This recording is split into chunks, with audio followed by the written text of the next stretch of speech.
Estamos começando aqui então. Olá, meus caros! Estamos aqui hoje num ambiente completamente diferente do que estamos acostumados, né? Estou aí desde 2019 produzindo conteúdo exclusivamente no Instagram e agora, 2025, me reinventando mais uma vez e vindo aqui para o YouTube. Quero falar um pouco com vocês sobre o porquê dessa mudança, desse novo passo. Sei que, né, embora esse aqui seja o primeiro vídeo da série Pergunte o que quiser, espero que seja uma série, espero que faça vários outros. Se não der certo, eu vou para outro tipo de vídeo. Mas também, primeiro vídeo do canal, né? Eu já tinha esse canal há um tempo, fiz algumas lives de um produto antigo meu, mas nunca assim fazer de fato um vídeo planejado para o canal e tudo mais. E eu quero falar um pouquinho sobre essa nova fase antes da gente começar. Sei que isso detona a retenção, fala, não, Edu, não faz isso, tal, mas dane-se a retenção, esse inclusive é um dos pontos, né, que eu quero trazer para essa nova fase, fazendo diferente do que normalmente as pessoas fazem, né? As pessoas se preocupam muito com os hackzinhos, com as boas práticas e esquecem muito do conteúdo, né? Eu não quero depender de clickbait, eu não quero ter que enganar ninguém para a pessoa vir ver o meu conteúdo. Eu não preciso fazer um conteúdo mais longo do que ele precisa ser, porque eu não estou fazendo isso aqui para ganhar dinheiro com display de anúncios. E eu também não preciso, aliás, eu não quero e não preciso fazer um conteúdo mais curto, né, do que ele precisa ser. Se o vídeo tiver que ter 20 minutos para passar a mensagem, ele vai ter 20 minutos. Se tiver que ter 3 horas, já dei várias aulas de 3 horas, ele vai ter 3 horas, porque eu não posso, só porque algumas pessoas não conseguem ficar mais do que 2 minutos prestando atenção em alguma coisa nesse mundo que a gente vive de gente viciada em vídeos curtos, eu não posso prejudicar as pessoas que de fato vão lá, estudam, né, gostam de conteúdos mais aprofundados, mais longos. Então, não vou ficar fazendo nada para agradar ninguém. Vou fazer as coisas como elas têm que ser. Se você gostar do conteúdo, gostar da forma como eu ensino, gostar de mim, sei lá, você está convidado a ficar aqui. Se não, tudo bem também. Tem um monte de gente que produz conteúdo de um jeito que você vai gostar. Você pode ir lá dar uma olhada no conteúdo deles. Mas, né, sem mais delongas, né, vamos falar aí um pouco sobre essa nova fase. Também não vai ser um problema eu sair aqui do tema, porque eu pretendo colocar aqui embaixo certinho, né, a divisão do que tem ali em cada minutagem. Então você vai poder pular para as perguntas ali de acordo com os temas, enfim. É engraçado, né, começar... Esse aqui é o quadro Pergunte o que quiser, né? Durante 6 anos eu abri caixinhas nos stories, caixinhas de perguntas nos stories do Instagram com esse título, Pergunte o que quiser. E aí respondi as pessoas lá em texto nos stories. E agora estou fazendo isso, né? Abri lá um formulário, distribuí para algumas pessoas fazem parte de um grupo meu de WhatsApp, né? Foram uma das primeiras pessoas ali a fazerem parte da minha comunidade. Elas mandaram algumas perguntas, vou respondê-las aqui. É engraçado começar dessa forma, né? Porque hoje, aliás, essa semana, se não me engano, está fazendo 10 anos que eu estou aqui no mercado digital. E eu comecei a tomar gosto pelo digital por meio dos conteúdos do Gary Vaynerchuk, né? O Gary V. E um dos conteúdos que eu mais via era o Ask Gary V Show, justamente um quadro de YouTube onde ele fazia perguntas e respostas. E durante esses 6 anos em que eu produzi conteúdo de Instagram, muito desse conteúdo foi respondendo perguntas. E quando alguém me pergunta, né, mas o que eu vou produzir nos meus stories, qual que é a melhor forma aí de eu começar, uma forma em que eu não precise ficar planejando o conteúdo, eu falo, pô, vai lá, pergunta para tua audiência, deixa eles te fazerem perguntas e você usa isso para guiar o tema da conversa. E aí olha eu aqui, né, voltando para as velhas escrituras, mostrando que isso funciona tão bem que eu mesmo estou fazendo isso hoje. Então, o tipo de conteúdo que eu fiz a minha vida inteira e que inclusive fez com que eu estivesse aqui hoje é a forma como eu escolhi começar. Então, quero ter aí esse quadro duradouro aí. Espero que a gente esteja daqui a um tempo vendo a edição número 100 dele e mostrando como as coisas evoluíram de lá para cá. Enfim, espero que dê certo. Eu decidi criar, né, aqui um conteúdo no YouTube justamente para ter. Eu senti a falta de um conteúdo mais profundo, né? Você, quem me conhece sabe que eu sempre tive muito hábito de leitura, né? Uma facilidade muito grande para estudar e organizar conteúdos de forma que as pessoas entendessem com facilidade. Sempre tive uma didática muito boa.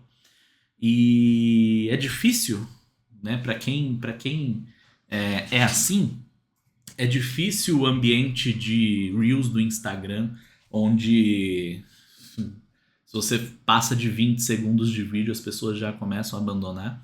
E eu sei que muita gente da minha audiência também tem essas características, também é estudioso, gosta de pegar e assistir um vídeo no YouTube de 1 hora sobre um tema do interesse, né, deles. Então, eu senti a falta dessa conversa e decidi fazer esses vídeos aqui, além, né, da questão de qualificar melhor a minha audiência. Até porque isso é uma coisa que eu já estou preparado para sofrer, né? Que é a questão da pouca audiência começando uma coisa nova. Eu estava conversando com um amigo do digital que ele falou: Ó, Eduardo, eu com o meu canal do YouTube, quando eu posto um vídeo, eu tenho 200 visualizações, um vídeo de 1 hora, eu estou fazendo mais vendas de produtos high ticket, né, consultorias, mentorias, serviços, do que com o meu perfil que tem 50 mil seguidores e 1.000 visualizações em cada story. Por quê? Porque o público que compra coisas mais caras, o público mais qualificado, ele você vai usar o Stories para trazer ele para cá para o YouTube, né? Mas ele não vai comprar de até pode, tal, tudo mais, mas normalmente ele não vai comprar de você estando lá. Então, mesmo sabendo que, sei lá, isso aqui vai ter 20 visualizações, são 20 visualizações muito valiosas. E eu não posso, tendo a capacidade de produzir conteúdos mais longos, eu não posso abandonar isso. Então, não posso deixar de aproveitar essa característica, né?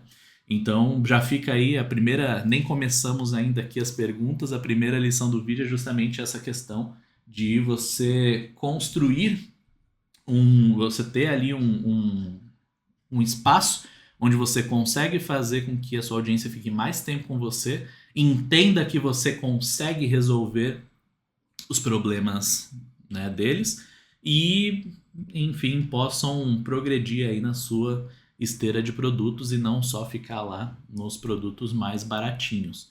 Como vocês sabem, eu tenho consultoria, tenho mentoria, tenho agência, então senti falta desse contato aí para poder qualificar a audiência.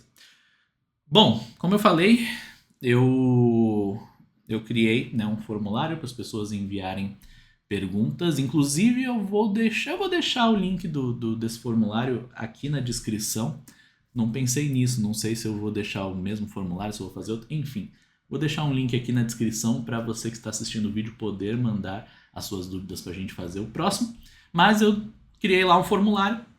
As pessoas, meus seguidores, mandaram algumas perguntas e aqui, né, vai ser um ambiente, já tô com elas aqui separadas no meu celular. Aqui vai ser um ambiente onde eu posso dar mais atenção, né, para essas perguntas e não depender ali do espaço, né, de um story e que as pessoas vão pular porque tem muito texto. Então imagino, eu falo bastante, ó, já estamos com quase 10 minutos de vídeo, eu falo bastante, então não sei quanto tempo, né, que vai demorar aqui em cada pergunta. Imagina aí uns 5 a 10 minutos falando de cada uma, mas vamos lá. Pelo menos eu vou ter mais tempo para poder trabalhar esses temas.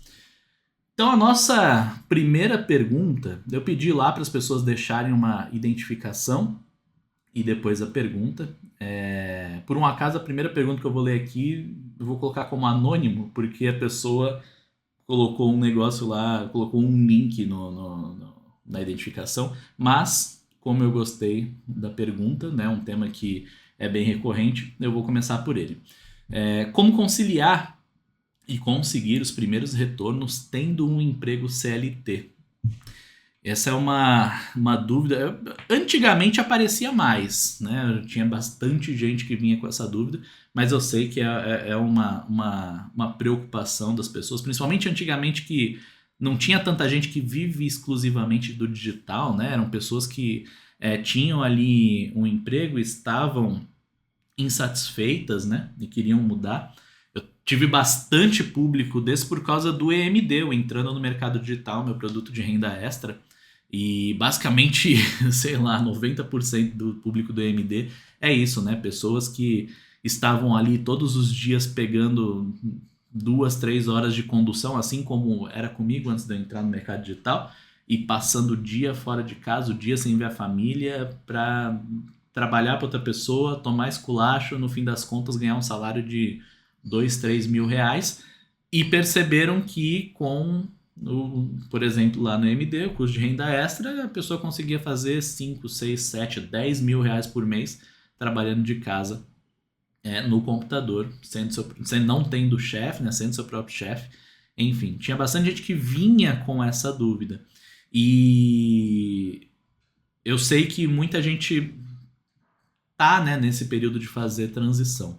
Aqui, então, respondendo a pergunta, aí vamos voltar também em uma coisa que eu falo há muito tempo, né? Eu falo que uma das frases que mudou a minha carreira no digital foi lá quando eu estava no começo e ficava pensando o que eu vou fazer para começar, que produto que eu vou criar. Eu, como era desenvolvedor, né? Fiz faculdade de engenharia da computação, fiz técnico de programação. Eu queria criar sistemas, né? Que hoje voltou, né? À moda, né? A ideia do SaaS e tudo mais. Mas naquela época não tinha esse conceito, né? Bem estabelecido. Eu pensava em fazer sistemas tal e conseguir audiência para vender isso. E uma frase que mudou a minha trajetória foi de que num garimpo a pessoa que mais ganha dinheiro não é quem tá ali garimpando procurando ouro, e sim a pessoa que vende as picaretas, né? Porque o ouro são pouquíssimas as pessoas que vão achar e vão enriquecer. Agora, o cara que vende picareta, ele vai vender para todas essas pessoas que estão tentando, né? Então ele vai ganhar dinheiro pra caramba. Então, não esteja, né? A recomendação é que você não esteja nessa corrida, ou deixe para um segundo momento, né? Essa corrida pelo criar um infoproduto e ganhar dinheiro pra caramba. Existe muito dinheiro que você pode conseguir agora ajudando as pessoas a construírem os seus infoprodutos. Que independente se a pessoa vai vender o infoproduto dela ou não, você vai ser pago pelo teu serviço. Então, se você vai ser um designer, um social media, um gestor de tráfego, um copywriter, a não ser que você trabalhe por porcentagem, que eu não recomendo que você faça quando você está começando, você vai ganhar o seu pagamento por aquele serviço de qualquer forma, mesmo que o negócio, no fim das contas, não venda nada.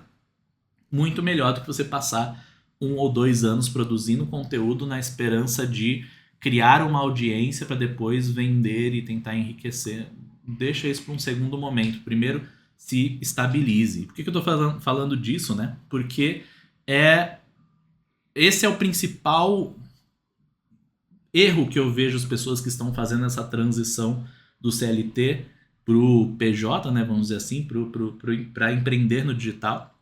Um dos principais erros que eu vejo eles cometerem. Eles pegam coisas como, por exemplo, eu sei fazer um bom churrasco, então eu vou ser expert de churrasco e vou criar um perfil onde eu falo sobre churrasco e aí a pessoa tá lá, sei lá, a pessoa é dentista e ela tá fazendo conteúdo sobre churrasco, vai passar 1 ou 2 anos ali produzindo conteúdo, patinando, eu vou fazer lançamento, putz, é muita dor de cabeça. Era muito melhor essa pessoa aprender uma habilidade que ela seja útil, né, no digital e vender esse serviço para alguém. Então, o que, independente também se você vai seguir por esse caminho de vender serviço ou se você vai tentar vender infoproduto, o que eu recomendo para fazer essa transição, né? Como conciliar? Bom, você vai ter que fazer o trabalho depois do trabalho. Então, seja literalmente depois do trabalho ou antes do trabalho, dependendo do horário que você trabalhe, durante a semana, ou no final de semana você vai ter que fazer um sacrifíciozinho para trabalhar, né, no seu projeto enquanto você não está trabalhando no seu trabalho formal. Por isso também que serviço é bem interessante, porque você consegue, por exemplo, ser um social media e ter ali um cliente que vai te pagar 2, 3 mil reais por mês, né? Vamos colocar aqui esse valor. E se você, dependendo do acordo que você tem, como você estrutura esse produto, como você se organize, você consegue fazer, por exemplo, tirar um sábado e domingo, primeiro sábado e domingo do mês e fazer o conteúdo do mês inteiro e depois só vai. Não é uma coisa que você precisa estar ali presente a todo momento para poder atender esse cliente. Não é, por exemplo, assistente virtual. Assistente virtual é muito difícil de conciliar com um emprego tradicional, porque se a pessoa te chama 3 da tarde, ela precisa da resposta 3 e 5 no máximo. Agora, social media não. Social media, se o cliente manda mensagem agora 3 da tarde, não tem problema você, desde que isso esteja pré-acordado, né? E, enfim, esteja dentro do combinado, não tem problema de você respondê-lo de noite ou de manhã no dia seguinte, porque não é nada urgente, né? Você faz o trabalho, entrega e ele posta, ou você mesmo posta, agenda e tal. Então eu recomendo justamente por isso que você tenha serviços que você consegue fazer no seu tempo. E aí é aquele negócio, né? Você tem que se preparar principalmente financeiramente. Você vai trazendo clientes, vai chegar num ponto onde vai ficando cada vez mais difícil conciliar o tempo, né? Porque você vai ter tanto cliente, você vai olhar e falar, pô, tô com... Aqui um exemplo, tô com 4 clientes de 2.500 de social media, voltando na ideia de social media. Ou vamos mudar, gestor de tráfego. Estou aqui com 4 clientes de tráfego me pagando R$ 2.500. Estou fazendo R$ 10.000 por mês e eu sou, sei lá, auxiliar administrativo ganhando R$ 2.500. Nem sei se é isso que auxiliar administrativo ganhando isso no meu emprego CLT. Não faz sentido, eu estou ganhando 4 vezes mais aqui. Vai chegar num ponto onde vai ser loucura você continuar no seu emprego CLT, por mais que a gente saiba que existe toda uma instabilidade, né? Se esses 4 clientes do nada resolverem cancelar com você tá ferrado. E a gente sabe que essas coisas acontecem, mas tem como você se preparar. E aí como é que você se prepara? Reserva de emergência. Então o que eu sempre recomendo nesses casos é que você, em paralelo ao teu emprego CLT, vai ganhando dinheiro e vai juntando. Faz ali o teu cálculo do quanto que você precisa para a sua reserva de emergência, que seria o quê? Se eu hoje, sei lá, perdi meu emprego e todos os meus clientes cancelaram comigo, eu não tenho nada, nem zero de entrada de dinheiro. Quanto de dinheiro eu preciso para sobreviver, para pagar minhas contas no modo aperto? Então, sei lá, parcela do carro, condomínio, impostos, compra de supermercado. Se eu economizar, qual que é o meu custo de vida? O custo de vida é, sei lá, R$ 5.000 por mês. Então eu vou vou pegar aí um período para construir minha reserva de emergência. Aí depende de quão conservador você é. Eu normalmente recomendo 6 meses de reserva de emergência guardada. Se você é alguém que tem filho, tal, não sei o que, ou tá num mercado que é mais complicado, ou quer mais segurança, junta 1 ano de reserva de emergência. Mas vamos considerar 6 meses, né, nesse exemplo. Sou gestor de tráfego, estou fazendo R$ 10.000 por mês, mais os meus 2.500 lá do meu trabalho, e eu tenho um custo de vida de R$ 5.000. Então você vai pegar R$ 5.000 vezes 6 meses, R$ 30.000. Espero que seja, né? Fazendo a conta aqui rápido de cabeça. Vai ficar muito feio se não for, mas eu acho que é assim. R$ 30.000. Então eu tenho que juntar R$ 30.000, deixar lá numa conta, né, na conta corrente mesmo, joga lá na Nuconta, rendendo CDI, que é para não, se eu precisar do dinheiro, ele tá disponível para mim. E a partir do momento em que eu tenho esses 30 mil reais, eu posso abandonar o meu trabalho atual com a segurança de que, se tudo der errado, eu tenho 6 meses para ou conseguir resolver o problema, porque afinal de contas, né, pô, tem 4 clientes te pagando 2.500, cada um deles é mais do que o valor que você recebe por mês como CLT. Você já sabe qual que é o caminho para conseguir clientes. Então, dificilmente em 6 meses você não vai pelo menos conseguir o cliente para ter o que você teria no CLT, ou os 2 clientes que você precisa, considerando um custo de 5 mil, para poder se manter. Então, você vê que a partir do momento que você sai, você não volta mais. É muito difícil de você precisar voltar para o CLT. Essa então é a forma como eu conciliaria. Vai dividindo aí a sua atenção, vai trabalhando depois do trabalho até juntar uma grana. Quando você juntar o suficiente, você sai, você vai fazer isso com segurança, não vai ter problemas, não vai passar por ansiedade, vai dar tudo certo. Beleza, meu querido anônimo, porque essa pessoa não deixou aqui quem era. Vamos para a próxima pergunta aqui. A pergunta do Paulo Pereira.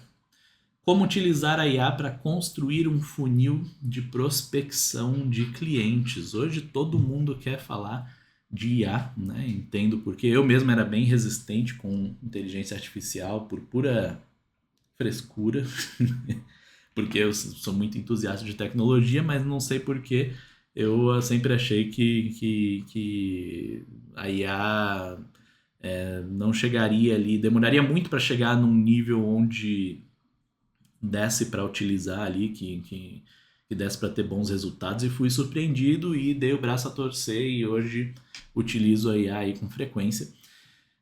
Muito se fala nisso, e trazendo aqui para o lado da prospecção, o que eu vejo, o que eu estou vendo o pessoal fazer e que é uma boa, e juntando IA com automação, né, é uma boa para poder melhorar o teu trabalho de prospecção. Primeiro que hoje em dia vender serviços de IA é uma ótima ideia. Então, aqui deixa eu só conferir, a pergunta é como usar a IA para construir um funil de prospecção, tá? E não prospectar serviço de IA. Mas é uma ótima ideia vender serviço de IA hoje. Agora, como que a IA se encaixa, né, nessa prospecção? O que eu vejo bastante gente fazendo, e eu acho uma ótima ideia hoje, é fazer um uso de IA mais automações para poder gerenciar esses teus contatos, essas tuas prospecções, e ter um sistema mais enxuto que não precisa de tantas pessoas ali no comercial, ou talvez de pessoa nenhuma no comercial, né? A gente sabe que nos últimos 2 anos aí, o grande hype do digital foi o setor, né, comercial. Grandes times, principalmente os grandes, mas também os pequenos do digital, começaram a focar em ter grandes equipes para poder fazer ali todo o trabalho, desde o SDR até o closer. E hoje em dia a gente já vê um movimento de substituição desses profissionais pela inteligência artificial. Afinal de contas, a inteligência artificial é mais barata, está sempre ali online, responde mais rápido, segue instruções. Ainda tem, eu já experimentei soluções de outras pessoas, já fiz testes de soluções. Às vezes a gente passa umas raivas aí, porque ela acaba, mesmo que você oriente, ela acaba saindo um pouco do script, mas se você colocar no papel, você vai ver que vale a pena utilizar. E o que eu vejo muita gente fazendo primeiro, organização de CRM, então é uma organização mais automatizada, né? Hoje você consegue utilizar a IA para, quando receber o contato de um cliente, não só fazer o link com a tua ferramenta de CRM. Por exemplo, aqui na minha empresa, na minha agência, eu utilizo o Monday. Você pode mandar esse contato para lá, já categorizar, já etiquetar, já programar os próximos passos. Você consegue usar a IA para organizar o que foi falado. Então, por exemplo, ler as mensagens que foram trocadas, ouvir os áudios que foram trocados, analisar, sei lá, a transcrição de uma call. e deixar organizado ali dentro do CRM o que foi falado, o que foi combinado. São usos bem interessantes. Você consegue, inclusive, utilizar desse histórico para fazer a IA mesmo, fazer o papel ali de um SDR, por exemplo, e conversar com o teu cliente em potencial para que você consiga fechar a venda. E esse é um uso também bem interessante. Eu estava vendo até ontem, inclusive, eu estava vendo um funilzinho ali que eu fiquei com vontade de testar. Vocês sabem que eu tenho um formulário, né, para minha consultoria. E às vezes a pessoa vai lá, responde o formulário, chega o e-mail me avisando, eu vou lá e chamo a pessoa, o formulário já faz um bom filtro, né? E depois eu chamo a pessoa e a gente conversa pelo WhatsApp para poder fechar negócio. E eu estava vendo formas de automatizar essa conversa, inclusive no ponto da IA já tirar, já tratar todas as dúvidas que a pessoa tem, eu só assumo lá para poder de fato fechar o negócio e marcar. Hoje já até tem a IA que faz o agendamento e tudo mais, mas eu prefiro ter um controle mais próximo desse processo. Então é outra forma também de trabalhar. Você vê que tudo isso que eu estou falando são formas de utilizar a inteligência artificial dentro de um contexto de prospecção passiva, né? Não sei nem se eu posso chamar de prospecção, mas a ideia aqui é, por exemplo, de eu produzir conteúdo, mandar as pessoas para um formulário, para um link, para uma página de vendas que seja, ou de fazer tráfego, mesmo esquema, e não de ativamente ir atrás das pessoas. Existe, né, várias automações hoje também que você pode fazer, por exemplo, eu quero prospectar farmácias para vender um serviço de Google Meu Negócio. Eu consigo, tem ferramentas hoje que ela vai buscar farmácias na tua cidade, montar uma lista direitinho para você. Você pode mandar essa lista para a IA vai fazer, hoje em dia, faz até ligação, vai entrar em contato. O meu estilo, né, a forma como eu gosto de trabalhar, eu tenho uma forma de trabalhar muito menos agressiva, né? Eu gosto da ideia de produzir conteúdo, de atrair as pessoas, elas já chegarem qualificadas, e aí eu volto naquele assunto, né? Também por isso que eu tô dando esse passo de estar aqui no YouTube falando com vocês hoje. Eu gosto da ideia de qualificar a audiência e o processo de compra ser mais fluido. Eu gosto da ideia de mostrar a qualidade daquilo que eu faço, mostrar o quanto que eu sei, mostrar, enfim, de fazer com que a pessoa se interesse em comprar de mim e não que eu seja o vendedor chato que está enchendo o saco da pessoa para ela poder comprar. Então eu gosto que o cliente venha até mim, para mim esse é o cenário perfeito. Então, por isso que eu prefiro dessa forma. Então aí algumas ideias de como você pode usar a IA nesse processo. Beleza, Paulo? Agora vamos ver aqui, próxima pergunta. A próxima pergunta é da agência Papo Criativo, que inclusive, se não me engano, espero não estar enganado, senão vai ficar estranho, mas é o nosso amigo do Jabuti Carioca. Quem me segue há mais tempo vai lembrar dessa história com certeza, que lá em 2021 eu falei muito dele, se não me engano é o Bruno. Eu tenho uma péssima memória com nomes e tudo mais, tá, gente? Então, Bruno, se você não é o Bruno, me desculpa. Mas eu acho que é Bruno, sim.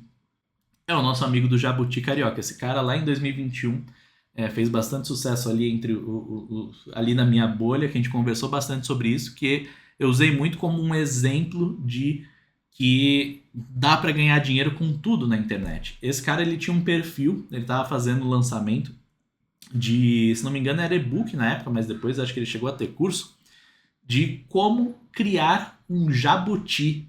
Um jabuti, um animalzinho ali. Como criar um jabuti em casa. Eu falei, gente, vocês chegam para mim e falam, mas será que essa minha área aqui não é muito específico? Ninguém pagaria por isso? Não tem espaço no digital? Eu falo, o cara tava ensinando, o cara tava ganhando dinheiro ensinando a criar jabuti em casa. Então, não tem desculpa. Enfim, aí ele depois entrou ele fez parte da minha mentoria de infoprodutos, abriu a própria agência. Eu acredito que seja essa agência, ou se não for, eu contei a história à toa, mas eu tenho quase certeza que é. Ele mandou aqui a pergunta: qual a melhor maneira de expandir o nível de consciência do empreendedor para a importância do SEO e assim vender serviços recorrentes após a criação do site e do Google Meu Negócio. Meu caro, é por isso também que eu gosto da criação de conteúdo, porque expandir o nível de consciência, esse foi um erro que eu cometi muito lá quando no começo da minha jornada no digital. A ideia de que eu tinha que ser a pessoa responsável por fazer com que o meu lead caminhasse do zero até o sucesso, que ele fizesse toda essa caminhada, e isso fez com que eu criasse produtos gigantescos, soluções mirabolantes. Assim, para quem comprava os meus produtos era uma maravilha, né? Porque aí a pessoa, eu tive o cuidado de pensar em toda a jornada da pessoa, do ponto em que eu tinha aula assim, o que é o mercado digital, né? Por que a internet é importante, até como fazer seu primeiro milhão com infoprodutos. É um negócio muito completo. Um dos meus produtos mais populares, que foi a comunidade do Edu, chegou a ter mais de 130 aulas, porque eu queria atender todo mundo. E hoje eu vejo que isso foi um erro, né? Porque você não tem que ser o responsável. Assim, você pode. Se você quiser ser um daqueles líderes de mercado que tem 50 mil alunos, tal, que tá, enfim, você pode ser essa pessoa que vai aumentar o nível de consciência, que vai pegar quem tá cru, né?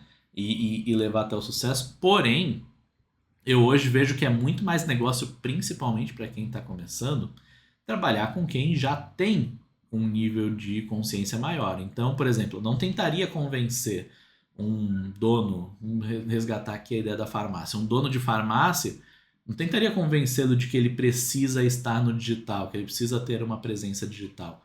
Porque, poxa, essa pessoa nem dá tanto valor assim pro negócio, ela vai querer pagar mais barato, ela vai dar problema. Eu iria atrás do dono de farmácia que já foi convencido, que já fez testes, que já teve sucesso, mas de repente pegou aí uma agência que depois começou a esculachar, não deu a devida atenção, ele parou de ter resultados, né? Teve essa experiência ruim, mas que ele já investiu, já sabe como é. Você não precisa convencer ele de que pode dar certo. Ele sabe, né, que pode dar certo, porque já deu certo para ele.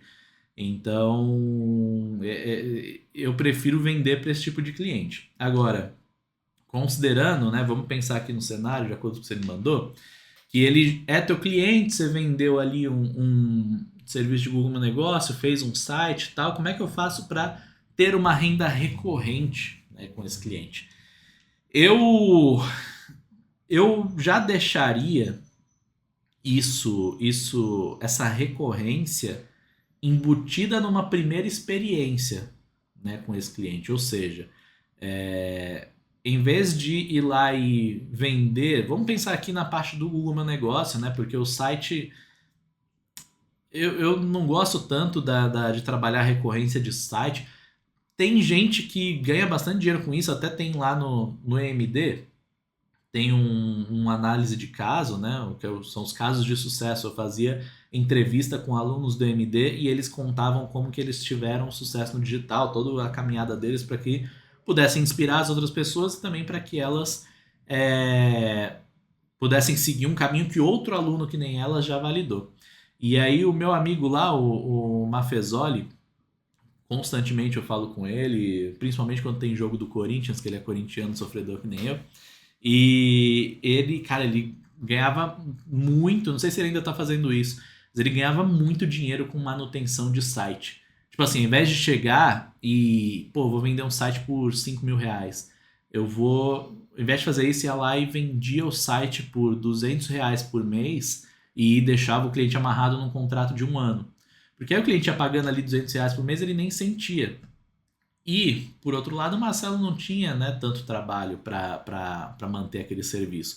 E aí chegava no final do ano e ia renovando, porque se eu parar de pagar, eu vou perder o site, é um valor baratinho tal. E aí, imagina isso, né? Pô, 200 reais por mês, você tem 100 clientes, que tudo que você tem que fazer sei lá, se de repente o servidor cair, resolver o problema, ou criar um e-mail para o cliente, um e-mail de contato, se ele quiser, sei lá, coisa do tipo, você tem 20 mil reais de faturamento ali no mês, um negócio bem tranquilo de manter. Mas, enfim, até esqueci porque eu estava falando disso. Mas você vende ali o serviço de site e o Google Meu Negócio. Ah, sim, porque eu não via muito sentido em ter recorrência de sites, embora seja um caminho. Mas a recorrência de Google Meu Negócio eu acho bem legal, né? Você consegue hoje fazer bastante dinheiro mantendo o Google Meu Negócio atualizado, tanto atualizando foto, quanto respondendo avaliação para que o cliente se posicione melhor, quanto criando conteúdos, né, publicações lá dentro do Google Meu Negócio. E eu já embutiria isso no primeiro serviço. Eu cobraria mais do que só o valor de fazer uma ficha e já colocaria aí 1, 2, 3 talvez meses de prestação de serviço mesmo. Criaria a ficha e isso é muito efetivo, principalmente se a pessoa já tem uma ficha que está mal cuidada, tá? Porque aí você pode fazer um antes e depois. É difícil fazer um antes e depois se o antes é o zero, né? Não existia a ficha. Mas se ela existia, é muito bom de fazer isso. Você vai lá, cria a ficha, configura tudo direitinho e vai criando ali 2 vezes por semana, por exemplo, as atualizações e vai fazendo o trabalho ali nas avaliações. Isso vai fazer com que você, né, porque em um mês é difícil, tem que ser bom, né? Você tem que ser muito bom para poder ir contar também um pouco com a sorte, ou pelo menos com o não azar, né? Para que em um mês a pessoa, tipo, nossa, que resultado gritante. Mas vamos pensar em 3 meses. Vamos pensar que, ao invés de você ir lá e cobrar R$ 500 fazer uma ficha de Google no negócio, você cobre R$ 1.500 por um serviço que vai durar 3 meses. E aí, que eu ainda acho pouco, podia ser bem mais que isso, 2.500, R$ 3.000 que seja. E aí você vai e faz essa otimização durante 3 meses e mostra para a pessoa, olha só, o resultado que você teve aqui, você tem acesso a todas as estatísticas, né? Então, olha só o resultado que nós tivemos, quantas visitas, quantas ligações, graças a esse trabalho aqui de SEO, que óbvio, né? Você não vai. Você até pode falar que existe um termo técnico, tal, que é o SEO e tudo mais, mas você não vai falar de forma muito técnica, porque o empresário em geral não entende. Aí vai de você ler, né, como que é cada pessoa, porque se você fala para uma pessoa muito leiga e que é meio devagar ali e tal, esses termos técnicos, devagar é ótimo, para não chamar a pessoa de burra, né? Você, você vai fazer com que a pessoa meio que. Você vai assustar a pessoa, ela vai desistir, né? E, enfim. Então, você mostrar isso, depois que você já fez esses 3 meses, você consegue uma extensão de contrato ou uma assinatura de algo mensal, mas é sempre bom pensar aí em estender por 3, 6 meses, um ano. Tem gente que já faz a venda de um ano direto. E aí imagina, a pessoa, sei lá, vamos considerar aqui que a pessoa pague R$ 10.000 por um ano de serviço. E aí você passa um ano inteiro ali criando conteúdo para a pessoa, tal. Você pode fazer um extra assim, tipo mandar no WhatsApp. Ó, fulano, eu fiz aqui esse post no teu Google Meu Negócio. Toma aqui o texto, se você quiser reaproveitar e colocar no teu Instagram. De repente, numa dessas, você casa o serviço, aí a dica, hein? Você casa o serviço de Instagram com o Google Meu Negócio por meio disso. A pessoa vai olhar e falar, pô, é mesmo, né? Mas eu não tenho tempo para mexer nisso. Ah, não, mas tudo bem. Se você me pagar tanto a mais, eu faço isso para você também. E aí o cara já confia em você, você já tem um relacionamento, ele já tem um ano garantido do serviço com você. É legal fazer essa venda, de passar R$ 10.000 no cartão para ele ter um ano inteiro de acesso, que não cria aquela fricção de todo mês ele tá pagando. Não, já tá pago, e o serviço está sendo feito, está mandando relatório ali e tal. Então, seria esse o caminho aí, tem várias ideias nisso aí que eu falei de como você poderia fazer para criar essa recorrência, tá? Esse é o caminho aí que eu sigo na agência, né? Embora eu não venda tanto a parte do Google Meu Negócio, normalmente eu estou nos serviços de mais valor agregado, né? Mas nas vezes que eu fiz e o que eu sempre recomendo para alunos e que dá certo é esse caminho. E aí, eu separei quanto tempo que eu tô aqui? 39. Meu Deus, eu achei que esse primeiro vídeo ia ter 25 minutos.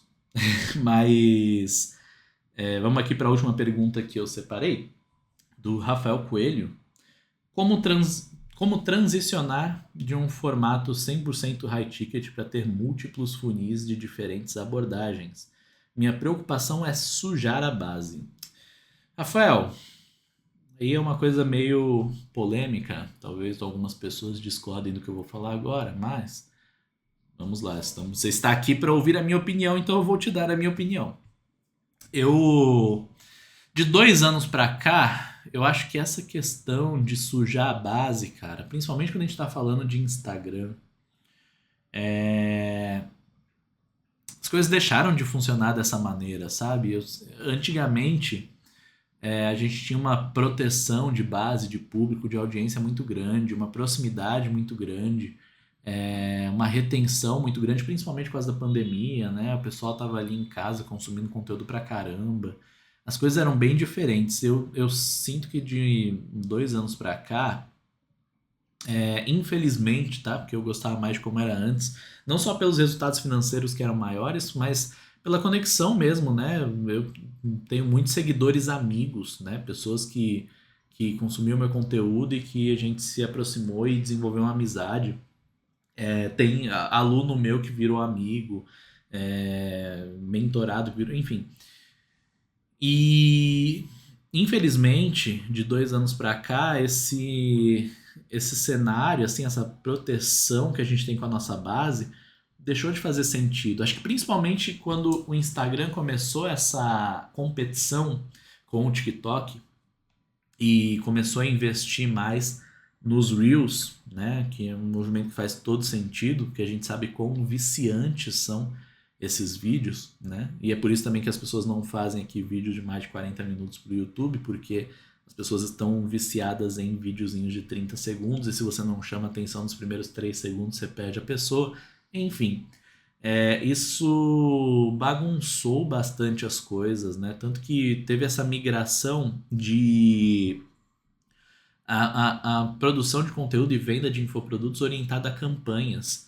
Então, você até utiliza a base que você tinha, tal, mas você vai fazer um lançamento, você cria toda uma campanha, traz as pessoas que estão interessadas, e aí, pô, sujei minha base, tá, mas lá na tua base não é tão caro de você acionar as pessoas que estavam na tua base e ver quem tem interesse em participar dessa campanha nova de lançamento que você está fazendo. Existem mais ferramentas hoje no tráfego para você mirar no público que está buscando e qualificar essa audiência. Então, acho assim, num cenário onde tudo mudou e hoje, por exemplo, o número de seguidores importa muito menos, né? Às vezes você vai. Quantas vezes isso já não aconteceu e você aí deve ter visto isso acontecer várias vezes, de uma pessoa ir lá fazer um vídeo. Né, ontem eu tava vendo um caso de uma infoprodutora que com um vídeo dela, ela conseguiu 90 mil seguidores com um único vídeo. E aí ela tem, tipo, sei lá, 200 mil seguidores. Ou seja, metade. Ela passou 5 anos produzindo conteúdo. E aí metade da base dela, quase metade, veio de um único vídeo onde ela acertou em cheio e viralizou. E aí, pô, você olha o perfil, você tem toda uma impressão que na verdade é uma impressão falsa, porque das 90 mil pessoas, 89.800 são pessoas viciadas em vídeos rápidos que gostaram daquele vídeo, clicaram em seguir e nunca mais viram o perfil dela. Foi aquele vídeo e ponto. Então, assim, as coisas mudaram. Você faz hoje um vídeo e ele viraliza, não importa tanto quantos seguidores que ele trouxe, e sim qual foi o CTA que você fez para pegar essa pessoa que veio desse vídeo e mandar ela, e colocar ela dentro de um funil que vai levar ali para uma campanha, por exemplo, jogar ela para o WhatsApp, jogar ela para o e-mail, levar ela para o inbox, enfim, onde quer que seja. Então, eu não acho que você tem que se preocupar muito com isso, não, cara. Antigamente a gente tinha todo um preciosismo, um cuidado ali, em audiência, tal, não sei o quê. Mas hoje esse cuidado acabou migrando, sei lá, para um ambiente de você levar a pessoa para tua mentoria, para um evento presencial, ter essa proximidade mais com as pessoas. Mas depois do fim da pandemia e com a introdução dos Reels, eu acho que essa preocupação não se encaixa. Beleza? Então, 45 minutos, bem mais longo do que eu esperava. Mas eu acredito, como eu falei, né? Acredito que eu consegui trazer bastante valor aqui para vocês e eu não vou fazer vídeos mais curtos do que o necessário. Quem quiser estudar, quem quiser assistir, quem gostar do conteúdo, está convidado para ficar. Não vou ficar falando para você curtir, se inscrever, embora seria legal se você fizesse isso. Mas se você quer fazer, faça. Se você não quiser fazer, tudo certo. Espero que a gente se veja outras vezes por aqui, que esse seja um quadro que dure bastante. Espero que você tenha gostado desse conteúdo e que você volte, que possamos nos ver novamente. Falou, meus caros, até a próxima.